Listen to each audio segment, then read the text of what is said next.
Hi everyone. I don't know if you can hear me, um, but yeah, welcome to the Cost of Black Excellence. This is being recorded, and hi, I'm Natasha Williams, and welcome to the Cost of Black Excellence. And over the next 16 weeks, every Thursday at 3 p.m., I'm going to go deep into the data, real numbers, real voices, the mechanism behind what you've been living without any sort of language, and what I call the excellence tax. Today we're going to start at the beginning. By the time we finish, you'll know what the research is, why it exists, and what the five most important findings tell us. So, who am I? I am Natasha Williams, and I'm a former managing director of a building surveying firm. And in 2019, I had severe burnout, and I decided after that I would like to do something about this problem.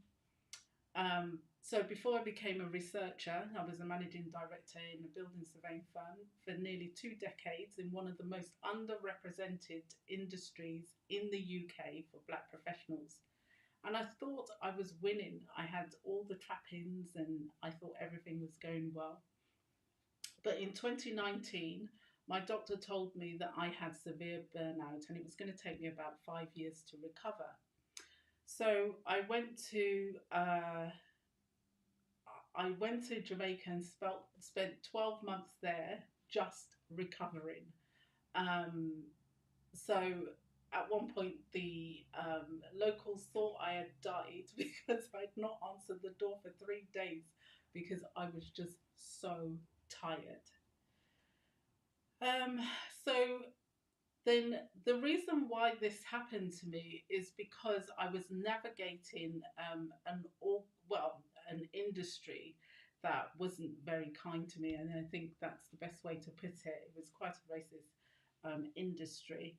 I've had the police called on me. I've had people call my office to say, um, "Who is this person? We don't believe that she's a surveyor."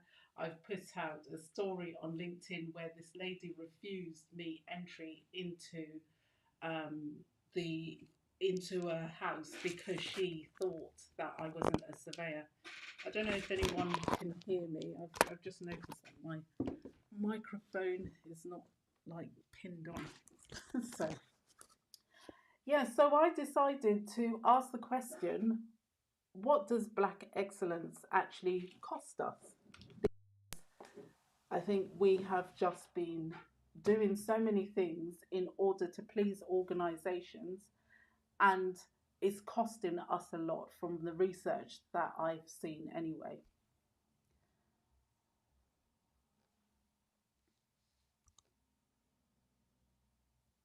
So, my question is, um, why does it cost us so much more?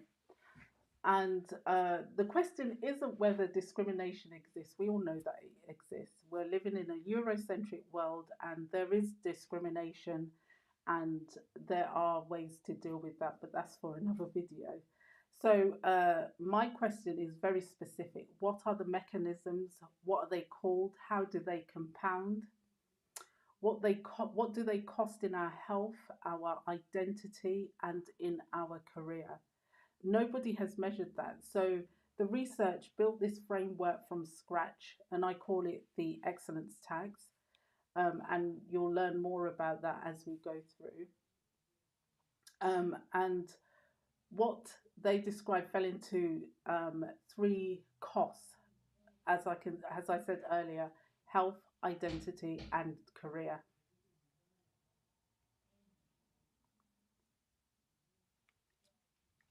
Let me just go on to the next slide.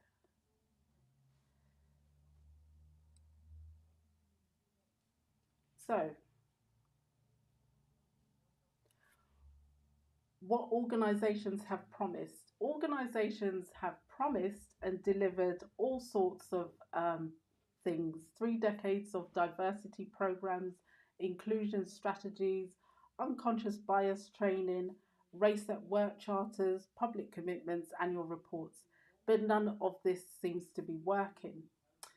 So, so what I found is that a lot of people are stagnant in the mid level, but then they start to exit before they get to the executive pipeline.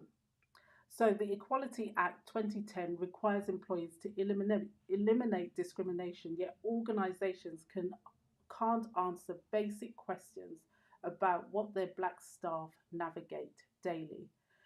Representation has gone up within the organizations. The daily experience didn't change at the heart of, and that's what's at the heart of my research here.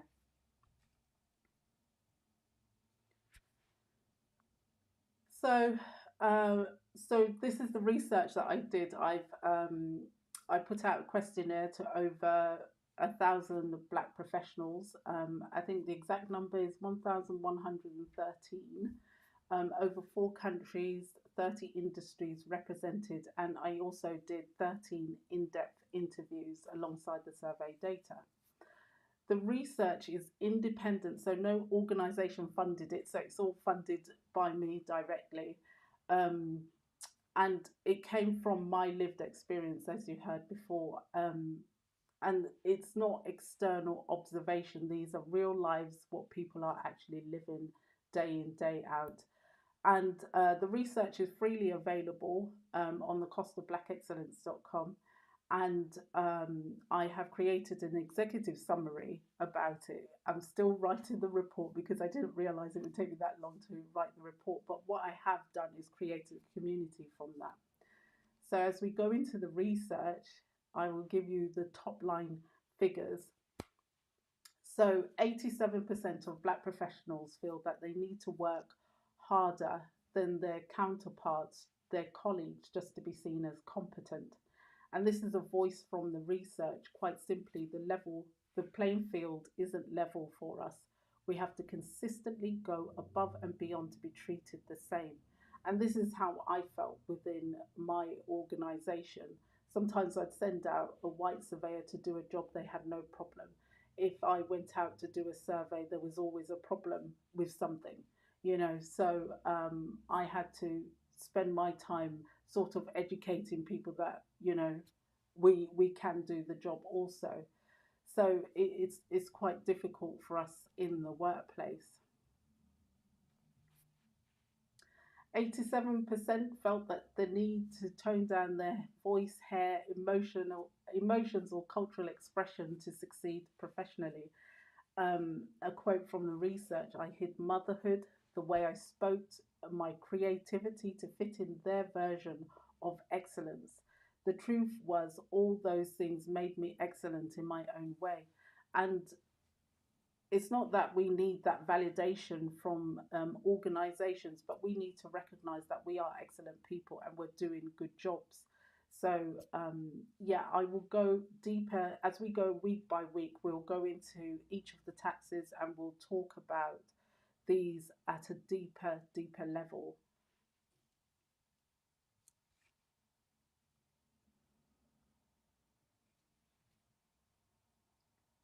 91% have considered leaving a role to protect their mental well being.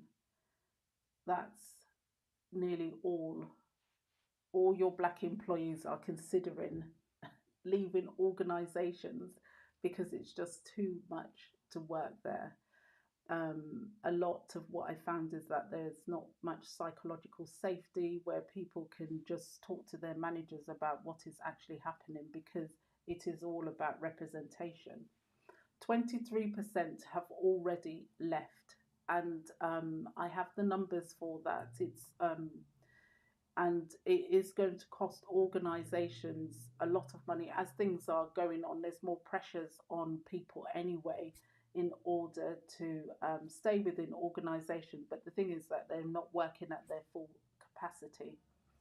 But this is a powerful quote from this research where someone said, I've just walked away from an 11-year career with my mental health and my physical health on the floor. The fact that I felt I had to walk away rather than stay speaks volumes. And that is a director level person that people are missing out at in the education sector.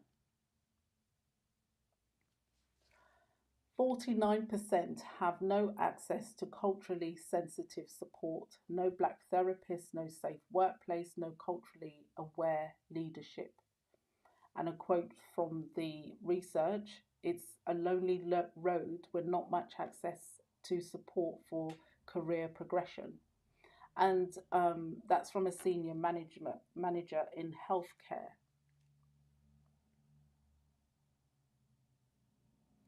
So what I've done in order to sort of counteract this and help Black professionals is to create a scorecard to measure your excellence tax, which you can find at score.costofblackexcellence.com, where you can see where your burdens lie. And also, I've created a community of Black professionals so that they can come together. We have something that we call the tax break. The tax break exists so that you can decompress every Tuesday at 7 p.m. UK time, so that you can talk about what's going on in your workplace and how we can help solve that problem in a group setting. So everything we do is in a group setting. Just Tuesday gone, we had a powerful session with Selena Yankson, which I'm sure. Well, the thing is that they gave us feedback to say that it was quite a powerful session. So it's free to join.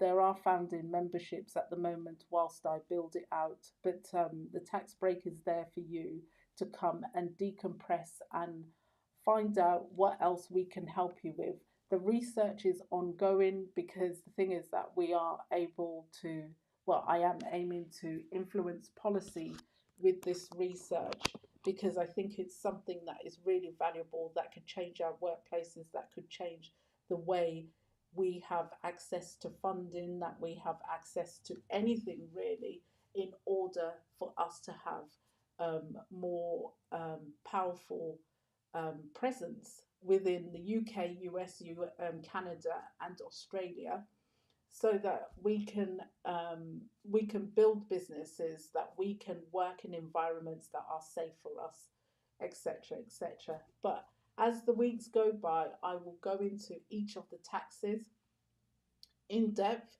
and you'll find out where your taxes are, what burdens, taxes or burdens you are experiencing, and what we can do about those. So I am very solution orientated. So it's not all about, oh, this is what it is and that's it. I give you the language, but then you're able to sort of do something with that language. So, thank you so much. Next week, we will be talking about the performance tax, and that's Thursday next week at 3 p.m. UK time. And thank you. And this is me, Natasha, at the Cost of Black Excellence. And I'm just looking if we have any comments. And I don't think so. So, yes, thank you very much. And I will see you next week, Thursday, same time, 3 p.m.